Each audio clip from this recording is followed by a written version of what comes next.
A lei anticorrupção dispõe de um instrumento de negociação, o chamado Acordo de Leniência.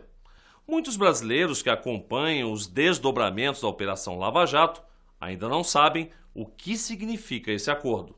Leniência, a senhora já ouviu falar dessa palavra? Quem? Tá longe de ser uma pessoa. E se não é quem, é o que. Uma coisa que significa das leis, né, do nosso Brasil, ou das leis dos tribunais. Pelo menos ele tentou adivinhar, mas a maioria prefere não correr esse risco. Você sabe o que é leniência? Não. Acordo de leniência, você já ouviu falar? Não ouvi falar. Uma pesquisa da neuropsiquiatria feita entre 400 pessoas, homens e mulheres, mostrou que quase 30 mil palavras são trocadas por dia, mas leniência não é uma delas. O povo brasileiro sabe o que significa? Acho que também não. Ninguém tem culpa. Faz pouco tempo que a leniência apareceu na vida do brasileiro. Ela vem do latim lenitate. É atribuída à suavidade. Tem sinônimos como agradável, suave ou doce, mansidão. Mas quando a gente escreve a palavra acordo junto à leniência, o sentido é um pouco diferente. Vamos então ao termo na lei. Remete à atenuação da punição imposta em determinada prática ilegal. O acordo de leniência permite que empresas infratoras, em troca de informações que favoreçam as investigações, continuem recebendo determinados benefícios, como, por exemplo, o acesso a empréstimos do BNDES. É um acordo feito com a União na esfera administrativa. Já no caso de pessoas que cometeram crimes, existe a delação premiada. No caso da delação premiada, nós estamos falando assim de pessoas físicas, né? No caso do acordo de leniência, de pessoas jurídicas. Agora, de qualquer forma, quer dizer, a ideia é sempre de que haja uma colaboração com as investigações para que elas possam ser aprofundadas, inclusive trazendo novos fatos, novos personagens, novos atores a toda essa investigação sobre o fato corrupto, né? Que hoje é o caso da Lava Jato. E foi exatamente por causa dessa investigação que a palavra leniência veio à tona. Grandes empreiteiras combinavam o preço de uma obra para a Petrobras em contratos superfaturados, em que os valores eram divididos entre executivos, operadores do esquema e políticos. 3 partidos teriam recolhido propinas que, supostamente, financiaram campanhas eleitorais. O juiz federal Sérgio Moro é o responsável pelo caso na primeira instância do judiciário. O doleiro Alberto Youssef e o ex-diretor da Petrobras, Paulo Roberto Costa, envolvidos no esquema, decidiram pela delação premiada, para tentar a redução de pena. Fizeram relatos importantes para a investigação. No caso dos acordos de leniência, estes seriam celebrados com as empresas suspeitas de participação. Isso está previsto na lei anticorrupção. Esse acordo de leniência ele é muito importante, porque uma vez detectada o problema, né, e quando se comprova que a empresa de fato teria uma multa muito grande a ser paga e poderia ser excluída, né, de contratar com o poder público, a lei traz a possibilidade para que ela faça um acordo e dentro desse acordo ela tenha a sua multa reduzida e deixe de ser aplicada essa sanção de proibição de contratação. Mas o que o poder público ganha com isso? Ganha em muito com a questão da celeridade e facilidade de ressarcimento aos cofres públicos.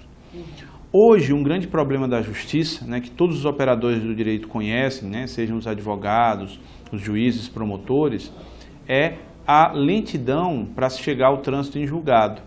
Quando a gente fala de questões envolvendo patrimônio, mais ainda, porque você tem uma ação normalmente que decide ou não o direito e depois ainda uma ação de execução, né, para ter aquele direito de fato garantido, né, por um pagamento, por um bem, por algo dessa natureza.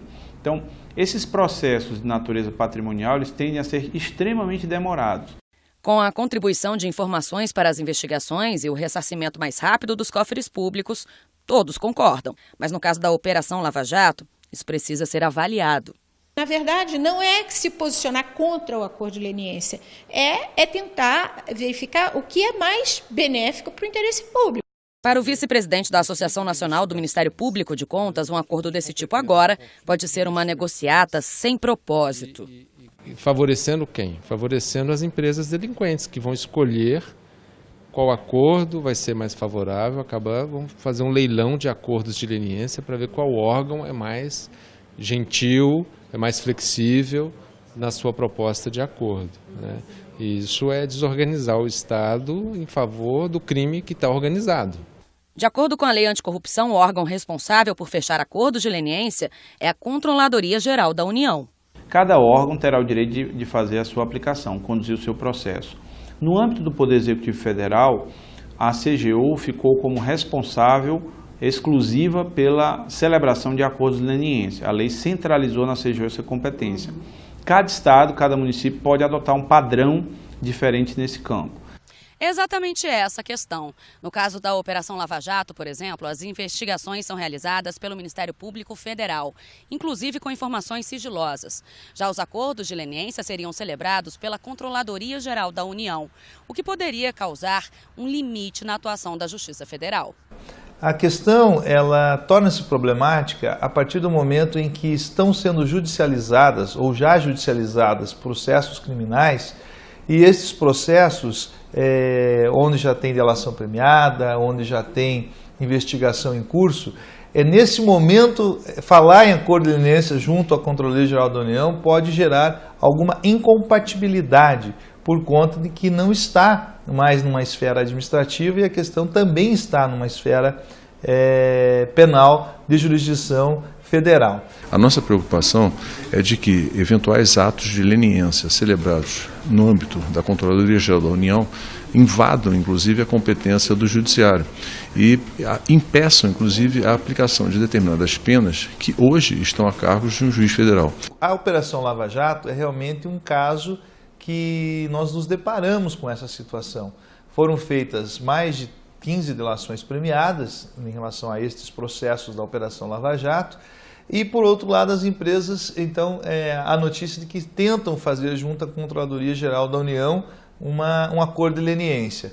Então, até que ponto o acordo de leniência pode ser feito nesse momento e até que ponto ainda as investigações e as delações que estão sob sigilo influenciam ou não influenciam no âmbito administrativo.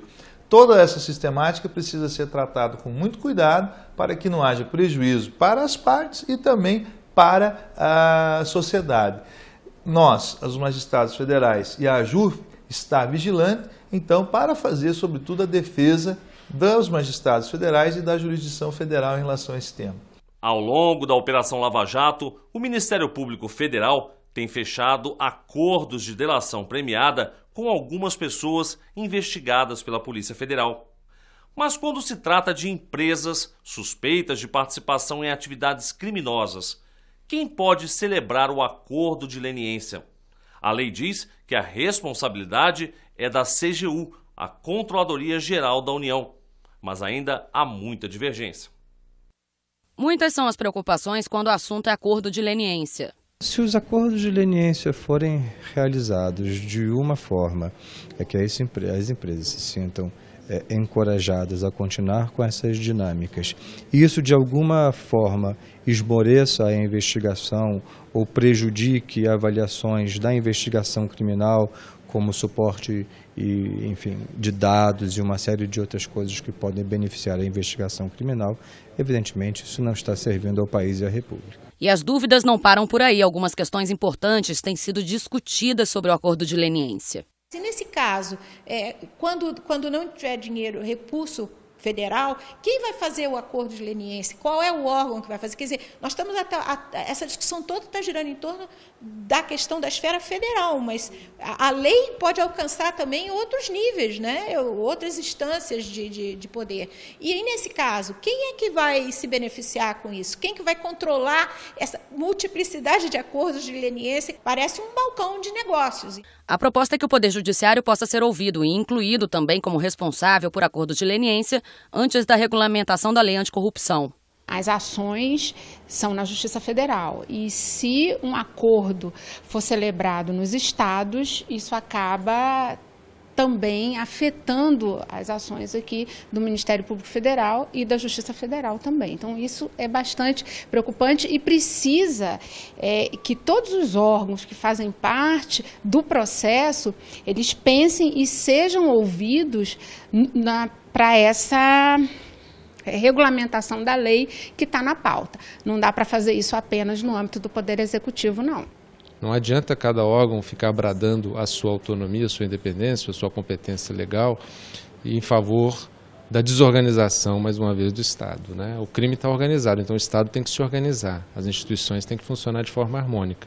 E quando tem uma investigação por um órgão que detém toda essa autonomia e independência como é o Ministério Público Federal, com informações sigilosas que só ele detém nesse momento, só ele pode celebrar o acordo de leniência. É uma lei recente que foi pouco discutida, inclusive não está regulamentada,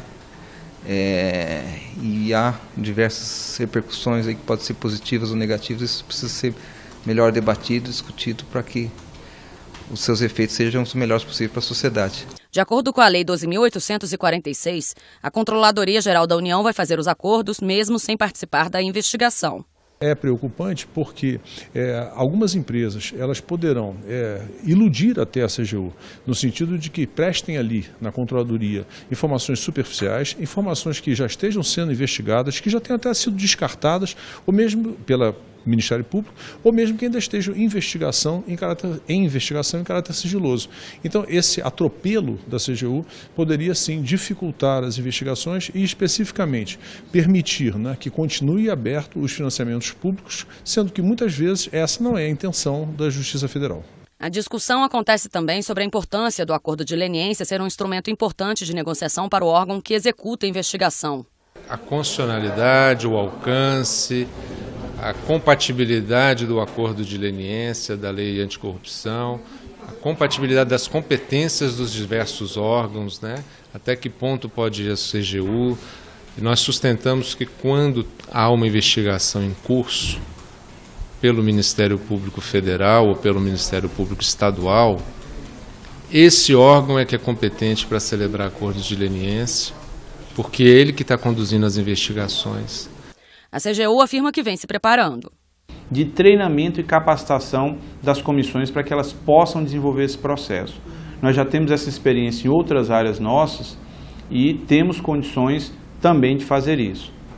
No âmbito do Poder Executivo Federal, os diversos órgãos e entidades podem conduzir seus processos e, sendo o caso de uma proposta de acordo de leniência, esse processo vem para a CGU, porque no Poder Executivo Federal, a CGU é o órgão que tem competência exclusiva para essa celebração. O economista e presidente da Associação Contas Abertas diz que penalizar as empresas não significa colocar em risco a economia nacional. Em primeiro lugar, ainda que essas empresas sejam consideradas inidôneas, isso não vai parar o país. Isso é uma falácia, porque, na realidade, as empresas, mesmo que consideradas inidôneas, elas podem continuar a executar as obras que elas hoje tocam. Ele dá um exemplo. Lembra do Mensalão, um escândalo de corrupção política envolvendo compra de votos de parlamentares?